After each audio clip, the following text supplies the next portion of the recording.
We can do the evening chanting in English on page 19, chanting book 1.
By my devotion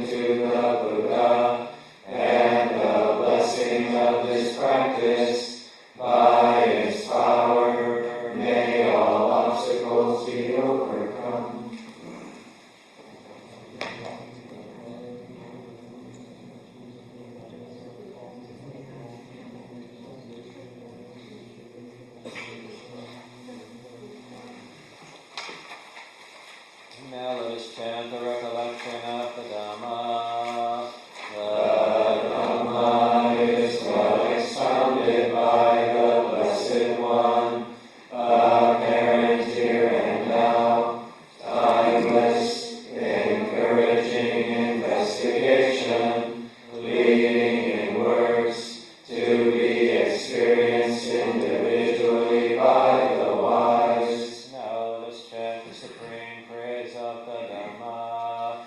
It is excellent because it is well expounded, and it can be divided into path and fruit, learning and liberation. The Dhamma molds those who uphold it from falling into delusion. I revere the excellent teaching, that which removes darkness, the Dhamma which is the supreme, secure refuge of all beings, as the second object of recollection. I venerate it with bowed head. I am indeed the Dhamma's servant. The Dhamma is my Lord and guide. The Dhamma is sorrow's destroyer, and it bestows blessings on me. To the Dhamma I dedicate this body and life, and in devotion I will walk this excellent way of truth. For me there is no other refuge. The Dhamma is my excellent refuge. By the utterance of this truth, may I grow in the Master's way. By my devotion to the Dhamma and the blessing of this practice, by its power, may all obstacles be overcome.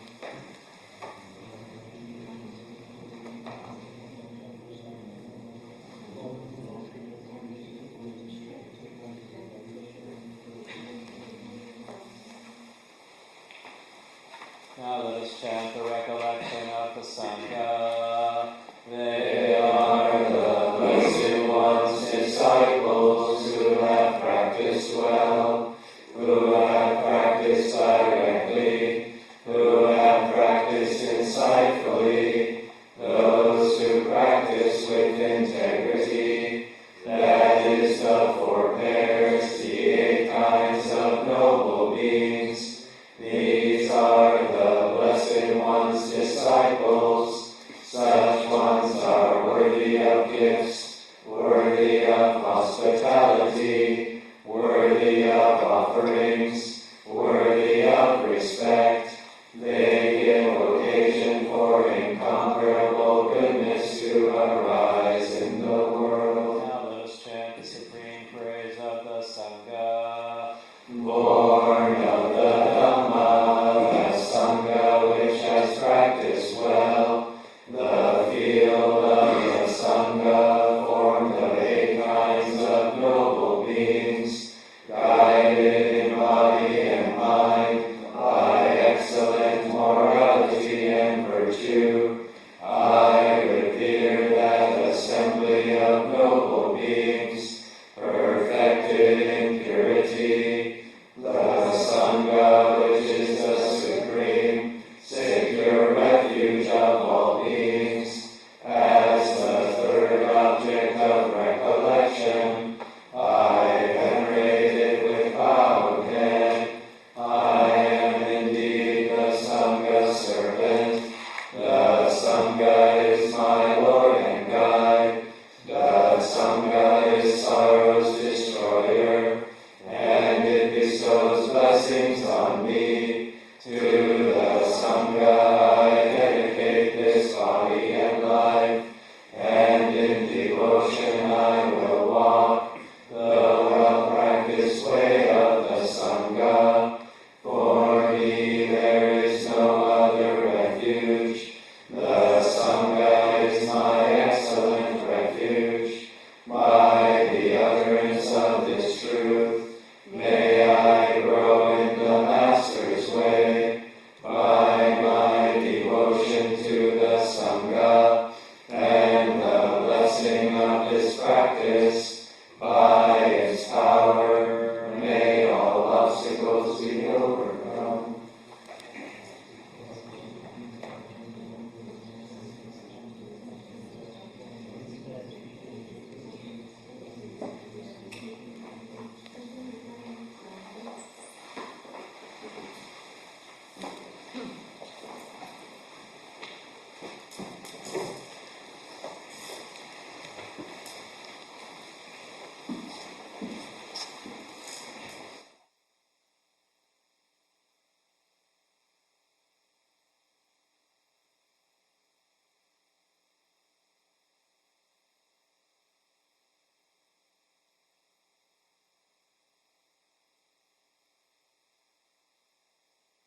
We'll take a short break and then return for the Dhamma Talk.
Namo tassa bhagavato arahato samma sambuddhassa. Namo tassa bhagavato arahato samma sambuddhassa. Namo tassa bhagavato arahato samma sambuddhassa. Buddhang dhammang sanghang namasami.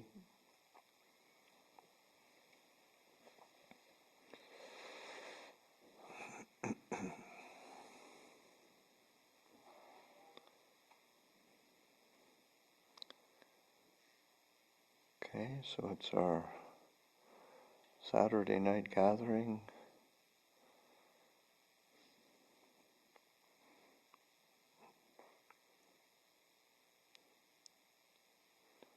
We've been gathering every Saturday night for about over 30 years, and it, doing it, doing things. What I'm thinking is that doing things over and over again is not a bad thing. It's like with the other day,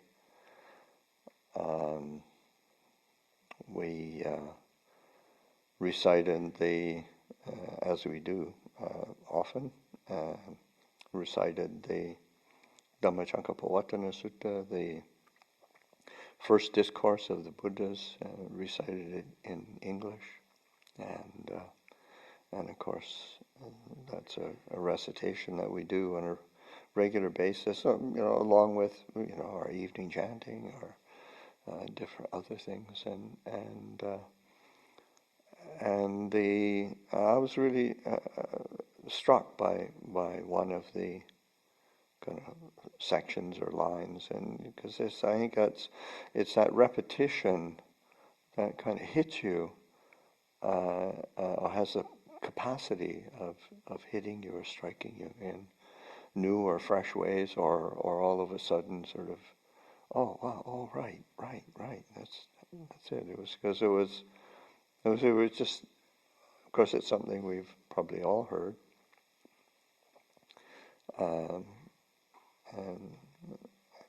and what is the noble truth of dukkha, and it says birth is dukkha, aging is dukkha, death is dukkha, sorrow, lamentation, pain, grief, and despair are dukkha, association with the disliked is dukkha, separation from the liked is dukkha, not getting what one wants is dukkha. In brief, clinging to the five khandhas is dukkha. And for some reason it just really kind of struck home, particularly that all of it comes down to clinging to the five khandhas, and it's not that I'd never heard that before. It's not that I hadn't reflected on that before. It's pretty almost Buddhism 101. Pretty fairly fundamental, basic. But it's you realize, this is something really fresh that the Buddha taught in his time. The idea of the khandhas, these five aggregates of being, as a basis of experience, and this is how we measure the world by, how we measure ourselves, how we create the world, how we create ourselves, and it's just through these aggregates of being, these five aspects. In Pali, Rupa, Vedana, Sanya, Sankhara, Vijnana, physical form, the body, just body, physical form, whether it's internal, external, but it's how we experience the world, how we experience ourselves, feeling, just on the level of basic feeling tone, pleasant, unpleasant, neutral, sanya, perception, memory, how we give meaning to things, because we give meaning to things through association and memory. We recollect, remember, and then we have a perception about it. Sankhara is the mental formations, thoughts, emotion, the whole range of our both our noble emotions and thoughts and our ignoble emotions and thoughts. It's just a mental formation. It's the volition behind the process of mental constructs and consciousness, consciousness of the sight, sound, smell, taste, touch, and mental processes, being conscious of it, being aware. And so that these aspects of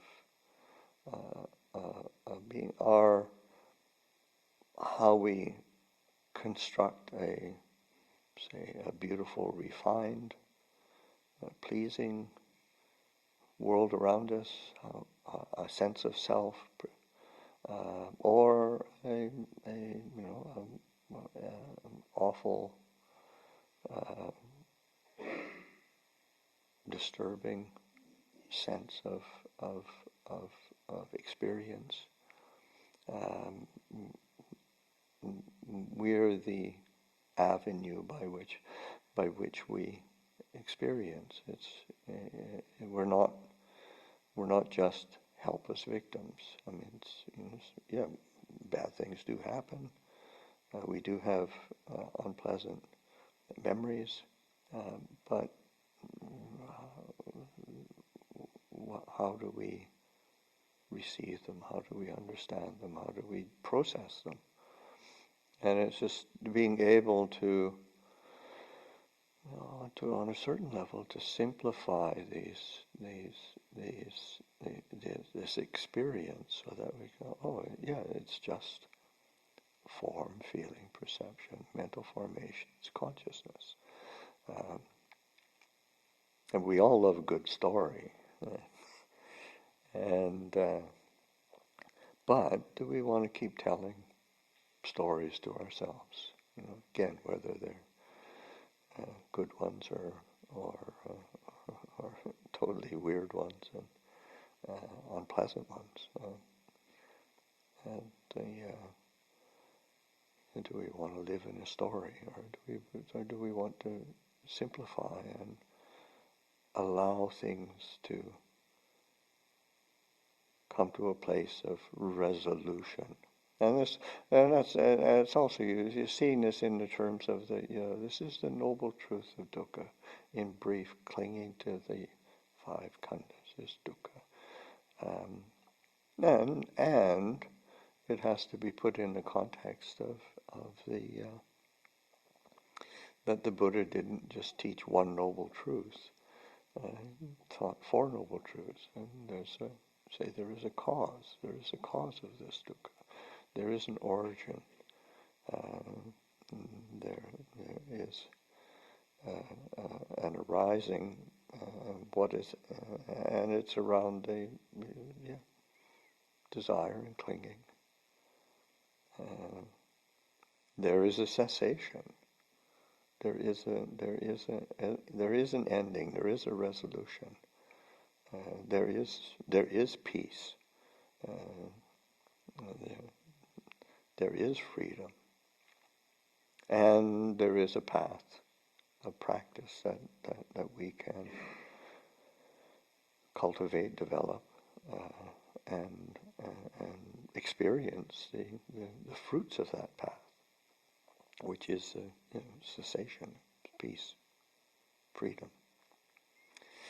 So it's just putting things in context, but the Buddha wants us to really look and to analyze, or be willing to look closely at this this experience of our, of our world and of our experience of self, because that's what that's how we create this sense of world and self, is through these five khandhas, five aggregates of being. And Buddha, there's a sutta where the Buddha talks about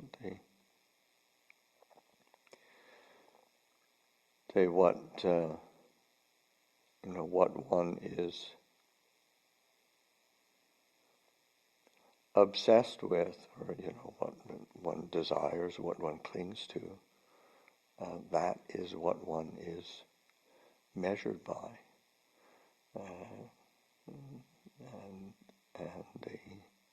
and what one is measured by, or identified with.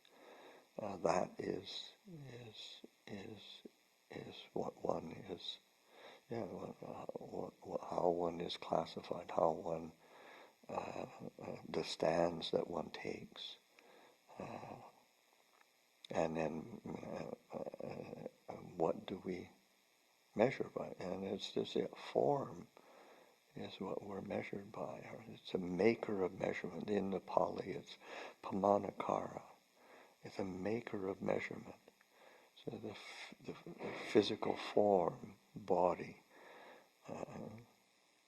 the perceptions, the memories, the associations, the feelings that we have, pleasant, unpleasant, neutral, the thoughts and emotion that we carry,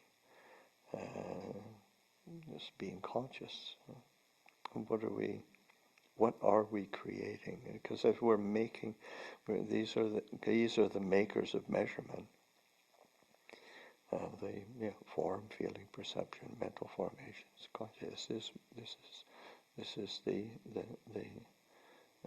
we are defining ourselves and defining the world through this experience, and to be very, very conscious of that, and be aware of what's happening, because because we can do something about it.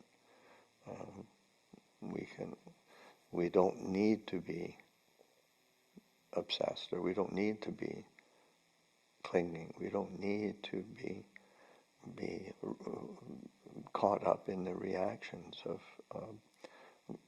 desire and aversion, fear. We add that to our experience, and it becomes another aspect of what we keep measuring things with. So that recognizing these processes of mind, and realizing that there is a way out, there is an escape, there is a possibility of freedom, and it's just, and it very literally just comes back to knowing clearly. And it's in that knowledge and vision of the way things truly are. This is, it's like this. This is what happens. This is what we're doing. This is painful. Do I really want to do that? Recognizing it and recognizing that we've got the tools, we've got the capacity, we've got this capacity of knowing already. We've got this capacity of reflecting and investigating, and just being able to utilize it, develop the tools that the Buddha gave us. It's the basis of just this path of cultivation of virtue. And virtue not just in the terms of keeping precepts and keeping your nose clean. It's that recognizing all the painful consequences, but then also the virtues of generosity, of giving, of sharing, of loving kindness, compassion. These are qualities we can dedicate ourselves to. They brighten the mind, steady the mind. As part of that steadying process of mindfulness and meditation, it's the brightening the mind and reflecting on the nature of experience. This truly is, again, it's something fundamentals of the teachings. All conditioned things are impermanent. All conditioned things are dukkha.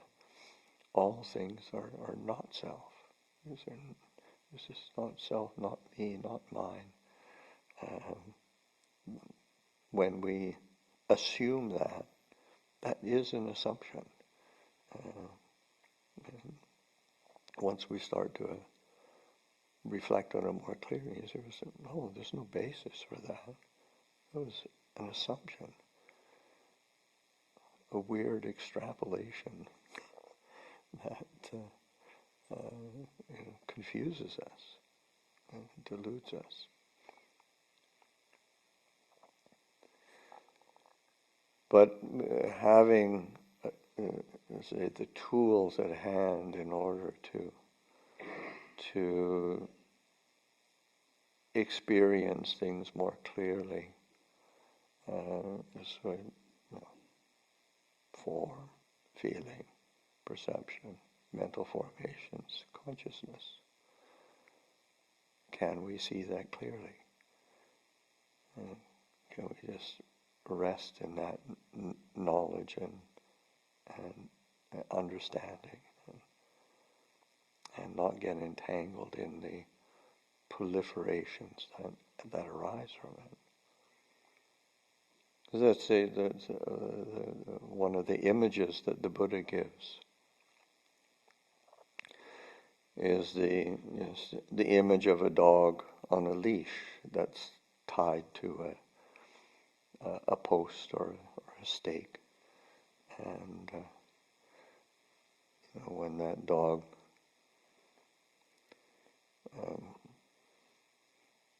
walks around, he walks around that post and stake. He's tethered to that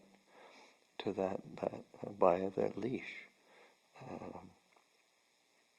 When he sits down right next to that post or that stake. When he stands right next to that post or that stake. When he lies down right next to that post or that stake. He's tied by that leash. In the same way, we're tied by the sense of our experience is tied to the form, to feeling, perception, mental formations, to consciousness. When we are that is the basis of our experience, and through that experience of form and feeling, perception, mental formations, and consciousness, we create we're tied to the post of the stake. This is mine. This is myself. This is what I am. We go around and around, just like that dog, tied to the post and the stake. So that realizing that we are limiting and limited by that through our misapprehension, lack of clarity, and following the impulses of our obsessions and clinging. So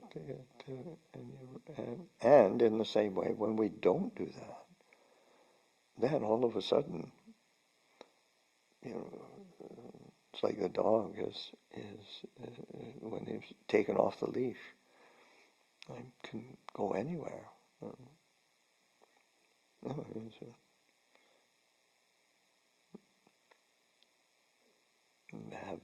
Having the space to roam, to freedom.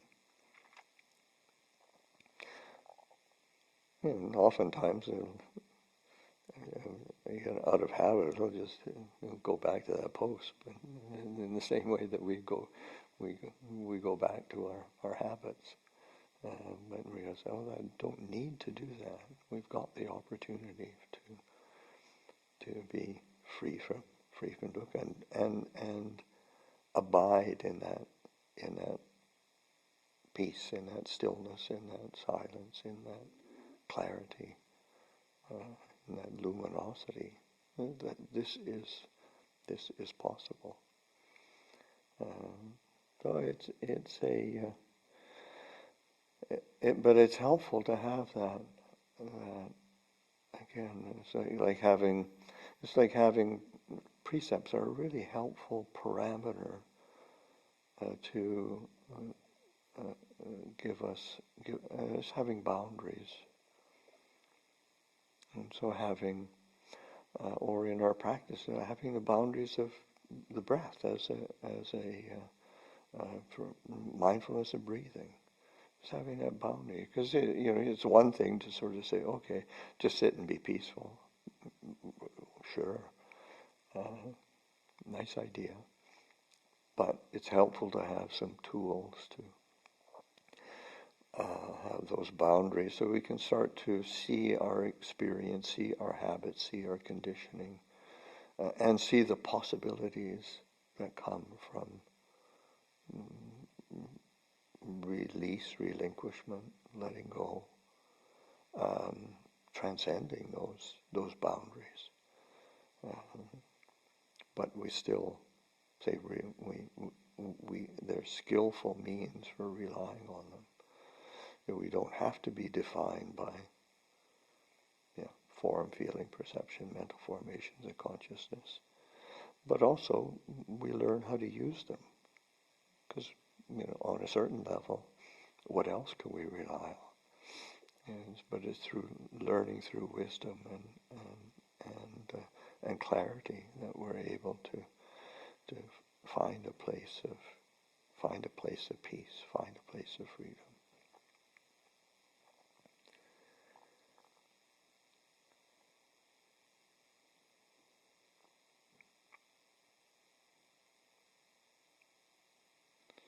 There's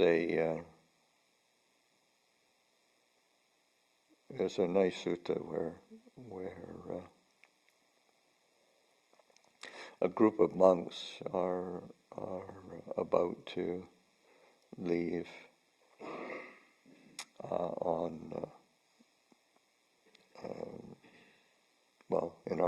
in our terminal, they were about to go on Tudong.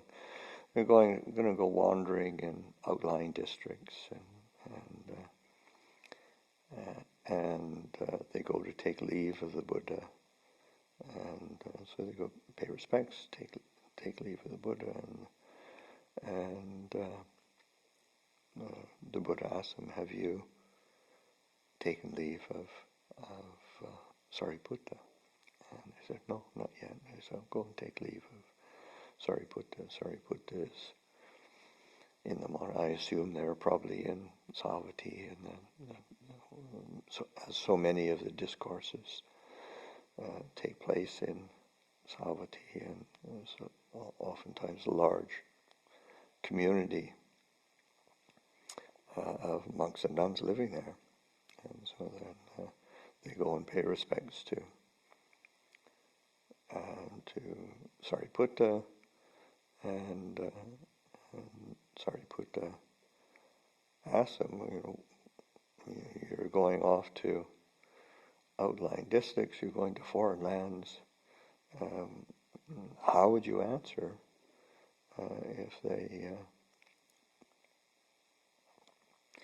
if the people that are there, what is what is what teaching do you follow? What does your teacher teach? What's the basis of your teacher's teachings? And they said, well, we'd love to hear what you have to say. And so they dodged that bullet and asked for Sariputta to give them some clues. And Sariputta said, well, you should answer that our teacher teaches us the subduing of desire and passion. So, okay. So, and then if they asked you, well, what are we supposed to subdue desire and passion for? And he said, well, you should answer. Our teacher teaches us to subdue passion and desire for form, for feeling, perception, mental formations, consciousness.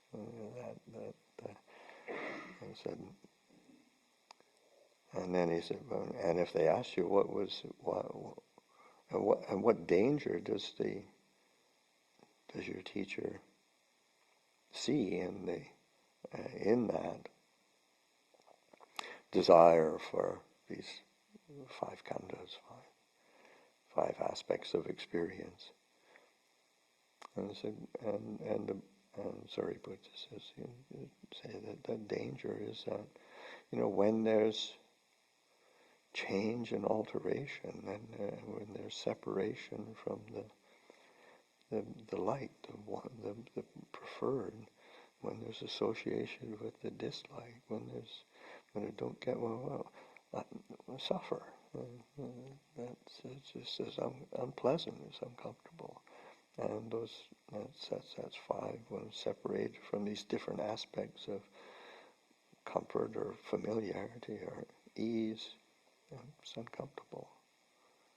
And of course, then the Buddha said, what is the benefit of seeing in that way? He says, well, when the benefit is, there is the opportunity for seeing that clearly and being able to not fall into that pattern of suffering or discontent or dis-ease, dissatisfaction.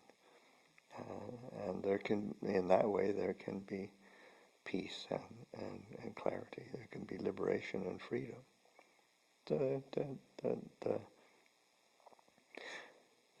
So often there's in there's in the Samyutta Nikaya, there's just a whole section on the teachings on the is a Khanda Samyutta, on the khandhas, and there's some great discourses there that are really worthy of investigation, contemplation, and internalizing in one's practice, because that's how we fulfill this path. And of course, it's sort of using the conventions of the path, the precepts, the training, the mindfulness trainings, the investigations, the contemplation, the insight that can come, the wise consideration. But it's also the attuning oneself to the possibility of the experience of relinquishment, of letting go, of allowing things to cease. And it's not, and that's it, like there's these contemplations of not self are not about trying to get rid of, trying to annihilate, or that sense of as if emptiness was a, say, an existential emptiness. It's sort of like, no, the opportunity of not creating this identification is an opportunity to open into peace, stillness, silence, the liberation of heart. Because one isn't having to carry into experience anything extraneous, external. Just to being able to, that sense of, again, yatha bhuta jnanatas, knowledge and vision of the way things truly are. And just, it's like this. And on a certain level, it's incredibly simple. On another level, trying to stay with simplicity is hard for the human heart. Where there's this compulsion to be, to become, to get, to gain, to fret, to worry, to fear, to obsess, and to regret, and all the whole realm of human experience. And you can't negate that, but then you can also see the limitation and see where it's created. And the creation is in that identification, form, feeling, perception, mental formations, consciousness. That core, and that core one can loosen one's grip on that. That's why they say there's again, the Buddha puts it very simply. Bhikkhus, abandon what is not yours. And what is not yours? Form, feeling, perception, mental formations. These are not yours. Never were, never will be, never can be. Abandoning it is for your long-term welfare and happiness. So that it's not a loss to abandon what never belonged to us in the first place.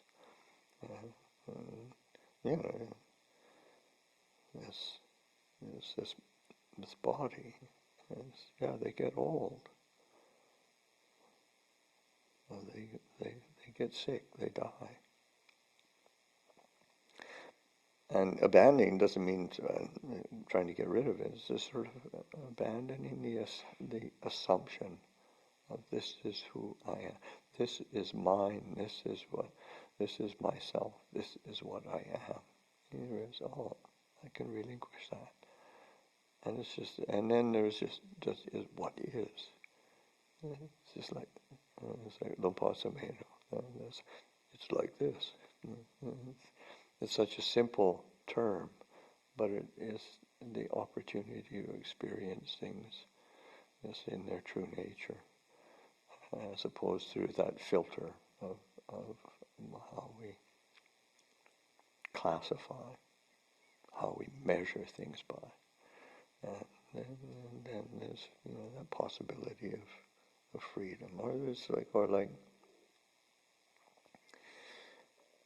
Ajahn Chah, of course, who is the master at simplifying and cutting through. I remember one of his idioms or phrases that he would use.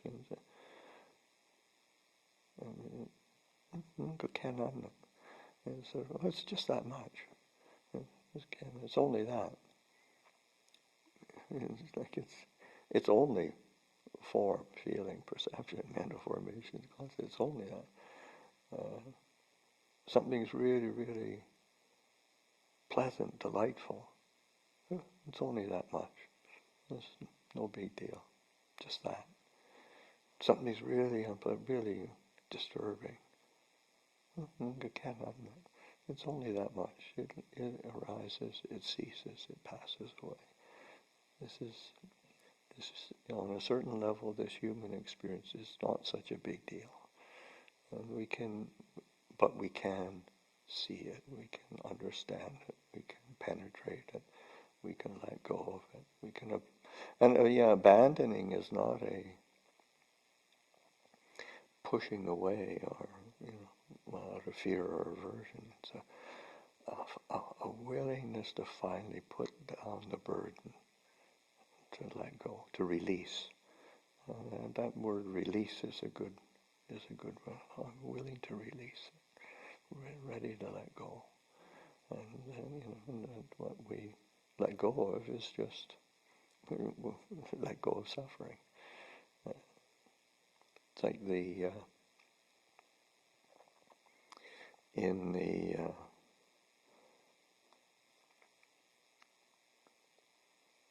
there's a extended conversation in question and answers in Milinda Panha. It's a commentarial literature, very popular, and Nagasena, the protagonist, with the King Milinda, where King Milinda is questioning him on the Buddha's, the monk Nagasena, on the nature of the nature of a being, and nature of being, nature of self, nature of personhood, and Nagasena gives the example of a chariot in the same way that, you know what a chariot is, and you say, yes, of course, he's a king, he knows what a chariot is. And you say, well, what's the chariot? And of course you start, it's this part, that part. He says, no, the chariot is just a word. It's just a name. There's nothing, in the end, it's there. All of the different parts, you take them all the way, and they've got names to them for sure. They've got some substantiality, but that's not what a chariot is. A chariot's just a name, it's designation. In the same way, the sense of self and person and being, it's just a designation. It's helpful. It's useful. You can use it in a conventional level, but in the end, you see its limitations. I mean, that is that image, or that simile originates in the suttas, in the Samyutta, the Bhikkhuni Samyutta, from the Bhikkhuni Vajira, where Mara comes to sort of try to sow the seeds of doubt, and the Bhikkhuni Vajira is in solitude in the forest, and sitting, and Mara comes and asking, what's the nature of a being, what's the nature of self, and see, I know you, Mara. It's just as if, and gives that image of the chariot, and chariot's just a designation. And in the same way that self is all and she says, all that arises is suffering, all that ceases is suffering. That's all. This is not again similar to Ajahn Chah. Cannot, not much. But that not much has the possibility of opening a doorway to real peace, or real knowledge and understanding, real freedom. So I'll offer that for reflection this evening.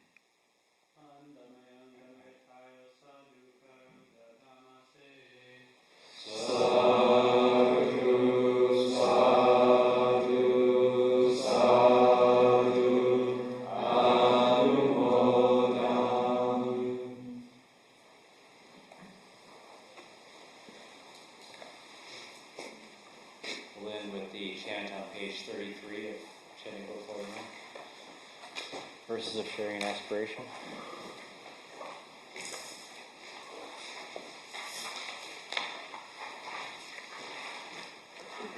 Now let us chant the verses of sharing and aspiration.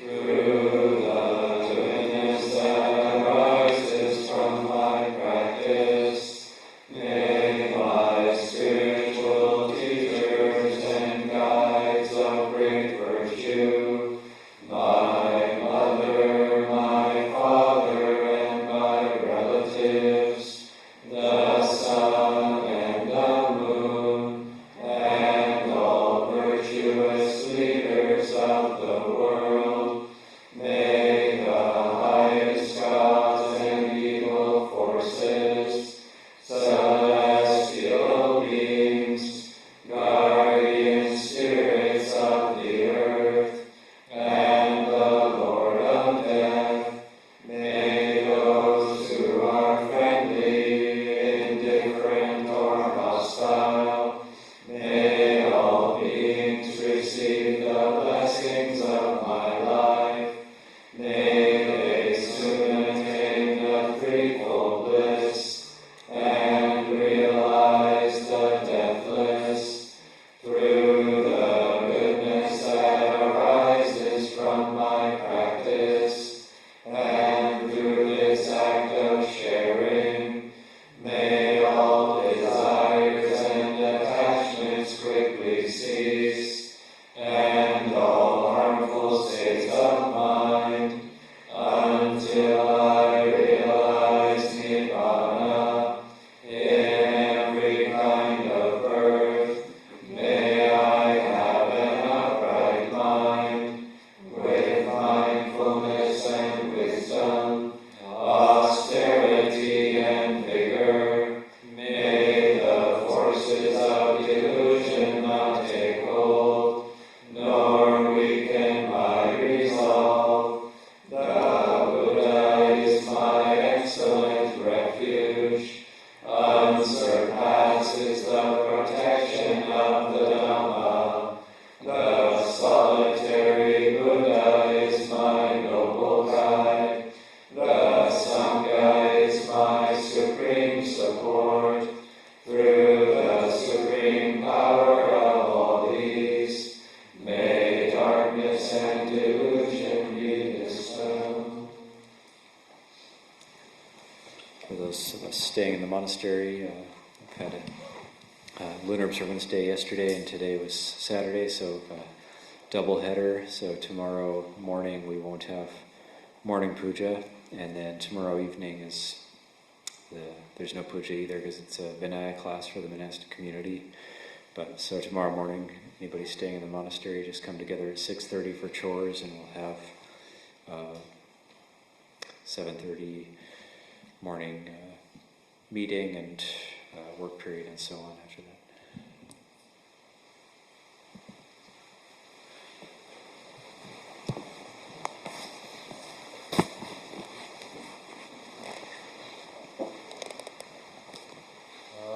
Lord, the perfectly enlightened and blessed one, I render homage to the Buddha, the blessed one. The teaching So completely explained by him, I bow to the Dhamma. the Blessed One's disciples, Who